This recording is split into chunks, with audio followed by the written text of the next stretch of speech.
আবহাওয়া উপেক্ষা করে দেশ গড়তে জুলাই পদযাত্রা চলমান আছে।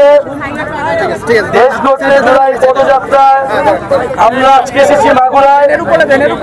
আপনারা যারা এই বৃষ্টি রোদ উপেক্ষা করেও উপস্থিত হয়েছেন, বৈষম্যবিরোধী ছাত্র আন্দোলন এবং জাতীয় নাগরিক পার্টির সংগঠকেরা, তাদেরকে আন্তরিক ধন্যবাদ এবং কৃতজ্ঞতা জানাচ্ছি।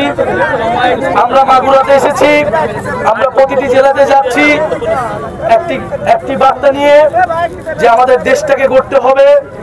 এই জুলাই গণঅভ্যুত্থানের পরে যে বাংলাদেশ বিনির্মাণের লড়াই এখন শুরু হয়েছে, এই বাংলাদেশ নতুন করে গড়তে হলে আমাদের এই ফ্যাসিজমের সাথে যারা জড়িত ছিল তাদের বিচার, দেশের মৌলিক সংস্কার এবং একটি নতুন সংবিধান প্রয়োজন।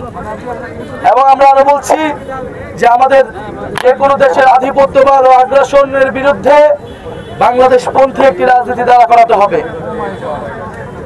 আমাদের বাংলাদেশে যে সংকটগুলো চলমান আছে গণ অভ্যুত্থানের পরেও, যে আমরা একটি নতুন সংবিধানের জন্য এখনো কাজ করতে পারছি না, দেশের মৌলিক সংস্কারের জুলাই সনদ নিয়ে এখনো টালবাহানা চলতেছে। আমরা মাগুরাবাসীকে বলতে চাই, আপনারা সোচ্চার হন। আপনার এলাকার দেখা যাচ্ছে না, উপরে আসলে ভালো হতো। দেখা যাচ্ছে না,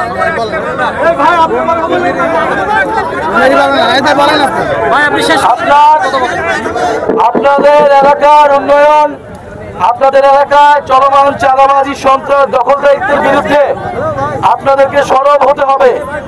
জুলাই গণ অভ্যুত্থানে এই মাগুরার 10 জনের মতো শহীদ হয়েছেন। আপনাদের সেই সন্তানদের যে রক্তের মর্যাদা, সেটি আমাদের সকলকে মিলে দিতে হবে।